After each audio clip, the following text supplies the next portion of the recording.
Live from downtown Detroit, Local 4 News at 6 starts now. If you're insured by Blue Cross Blue Shield of Michigan, take a close look at your bill. It might belong to someone else. Good evening. Good to have you with us. I'm Devin Skillian. And I'm Kimberly Gill. Help me, Hank, getting a tip about a big billing problem. And tonight we're learning how many are affected and what's being done to protect your personal information. Consumer investigator Hank Winchester live tonight at Blue Cross headquarters in Detroit with a look at what went wrong. Hank. Yeah, Kimberly, Devin, this one is concerning. I heard from viewers reaching out to Help Me Hank in Royal Oak, Redford, and Wyandotte, and they said, Hank, listen, I think something's going on here. This doesn't seem right. I reached out to Blue Cross Blue Shield. I found out, yes, in fact, there is a big problem, one that affects about 2,000 Metro Detroiters. Take a look.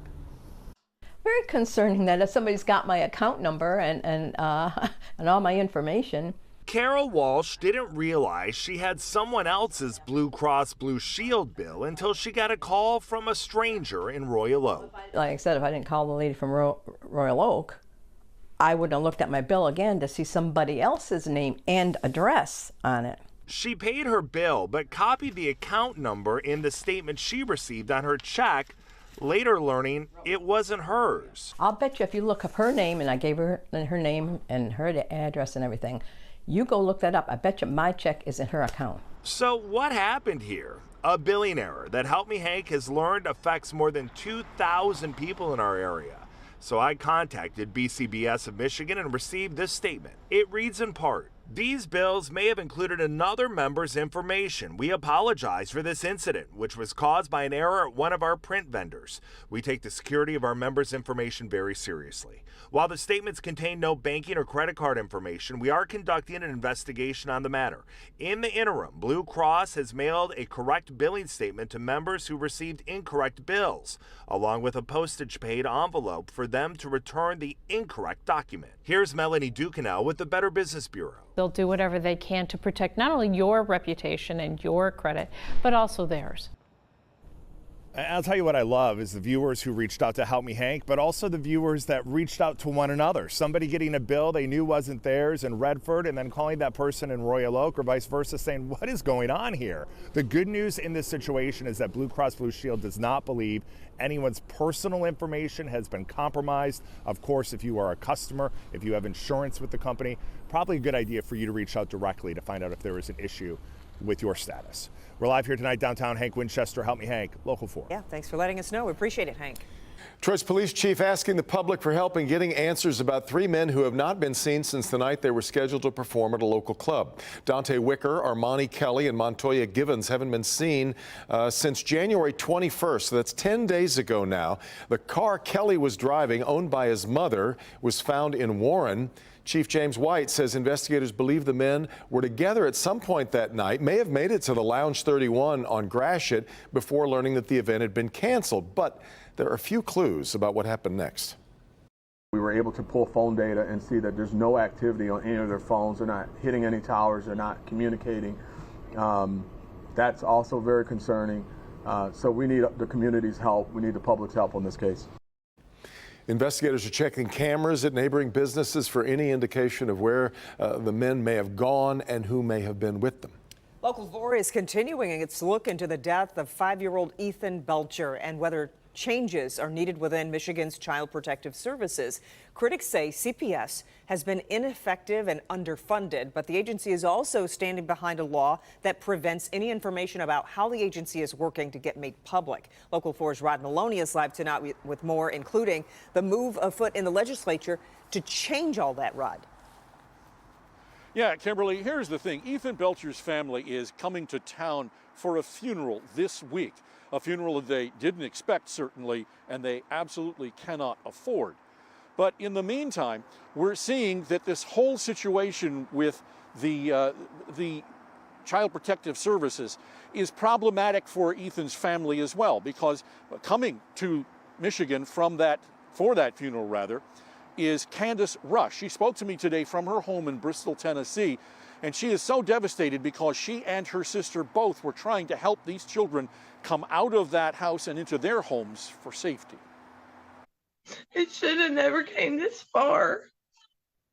It should have been listened to when we I've reported it several times before. Candace Rush is in tears, knowing both she and her sister attempted to pull their two nephews, 5-year-old Ethan and his 6-year-old brother, out of the abusive home. She points to these baby pictures of Ethan before his parents split, and then when he lived with his stepfather, Shane Robert Shelton, and his mother, Valeria Hamilton, who are charged with Ethan's torture and murder.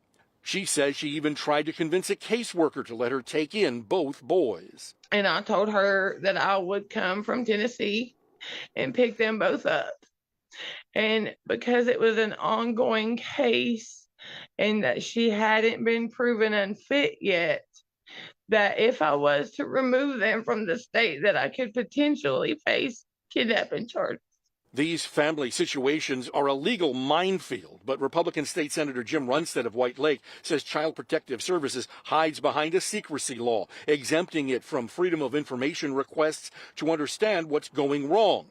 He's looking to change that. This is the only area that I'm aware of that they completely can bottle up and stonewall any information about what went wrong in a case so that we can't figure out how to fix it. As for Ethan's funeral this week, it's just going to be probably one of the hardest days of my life. now, Senator Runstead is going to be putting his bill up and start looking for co-sponsors on the floor of the Senate tomorrow. There's a GoFundMe page for Ethan and his family. They've been trying to raise funds. They've got about half of what they need to pay for this funeral. We're certainly going to stay on top of this. Ethan's parents are also going to be in court tomorrow for a probable cause hearing. So much more to go with this, and we've been digging for more information, and we found a whole lot more, and we will certainly have that in the days to come. Reporting live, Rod Maloney, Local 4. We look forward to it. Rod, we appreciate it. More than 2 years later, investigators are still tracking down and charging people from Michigan believed to have taken part in the January 6th attacks on the U.S. Capitol. The latest, a boyfriend and girlfriend who claimed they'd been on vacation somewhere other than Washington, D.C. Sean Lay now with how that story fell apart. Sean. Photos and videos presented by the FBI at their homes here in Michigan that changed that story very quickly. We're talking about a man from Burton, Michigan, his girlfriend from Beaverton, Michigan, now facing very serious charges for what the feds say they did outside and inside the Capitol. It was a tip to the FBI that Isaac Thomas was allegedly bragging about taking part in the January 6th riot at the Capitol. That brought FBI agents to his door in Burton, Michigan, where they met with Thomas and his girlfriend, Christina Legros. She is from Beaverton. Both told agents they went on vacation in New York at that time. Agents presented them with photos of the two in the Capitol on January 6th. In these court documents, Thomas told agents what was happening inside, he says, was calm and friendly in the Capitol, and he thought President Trump ordered Capitol Police to allow people inside. But through cell phone and security video, agents were able to track every move of the pair. Photos showing what was happening was not friendly or peaceful. Thomas was seen with a Trump flag on a flagpole on video, warning an officer that he would hit him with it. Agents provided photos of Thomas attacking the officer. Once inside, Thomas's own phone provided the details to agents, saying he broke his way in, got to Speaker Pelosi's office, and Thomas recording himself inside the Speaker's office saying they needed to take the country back. Outside of the office, agents say Thomas is seen with other rioters pushing police down a hallway. Girlfriend Christina Legros also seen on video inside the Capitol yelling and screaming with the other rioters. Back here live, both charged with entering a restricted building, both charged with interfering with government action, government proceedings, and then Thomas is charged with assaulting a police officer. Both were charged and they were released here in Michigan, but they have to find their way now to D.C. to face those charges in court there. Devin, clearly FBI still getting tips. They're still going over all that video footage, still going after people who broke the law there. Which may come as a surprise to many. All right, Sean. The man charged in a deadly shooting rampage on Detroit's west side last August has been ruled not competent for trial. 19-year-old Dante Smith is facing murder charges for the deaths of 3 people, including a 16-year-old girl. A man and his dog were also shot but survived. Investigators say Smith chose his victims at random and was in the midst of a mental health crisis that included hallucinations and paranoid delusions. The Forensic Center has determined Smith is not competent for trial, but the prosecutor's office wants an independent exam, which the judge has granted. We'll continue to follow this case. Let's check the new coronavirus numbers for the week. The state reporting 6,027 new cases over the past 7 days, averaging out to 861 cases a day. That's about the same rate that we saw last week. 245 more COVID deaths also being reported over the same 7 days. Okay, so if you wanted the cold weather, it's here. Here it came. You know, I hope we didn't sound like we were complaining about all that mild weather, but it's gone now, Kim. It's gone. I don't think people were complaining about the temperatures as much as there were some people that did want snow, and we got that, but we got a little more than we bargained for. 12 in Pontiac is the current temperature, 17 in Mount Clemens, also at Metro Airport. It is 7 degrees colder right now than it was at the same time yesterday in Pontiac, 5 degrees colder in Mount Clemens, but that doesn't tell the story. It's really the wind chills that make it feel so cold outside. 4 above 0 in Pontiac, 7 at Metro, 6 in Ann Arbor. As we widen the view, more cold air. This is an Arctic air mass that has just settled itself over Metro Detroit. Now we're going to have a couple of days where we warm up just a little bit, and then we are right back to not only cold temperatures, but colder than it is right now for the end of the week. So I'll talk about that coming up in the forecast.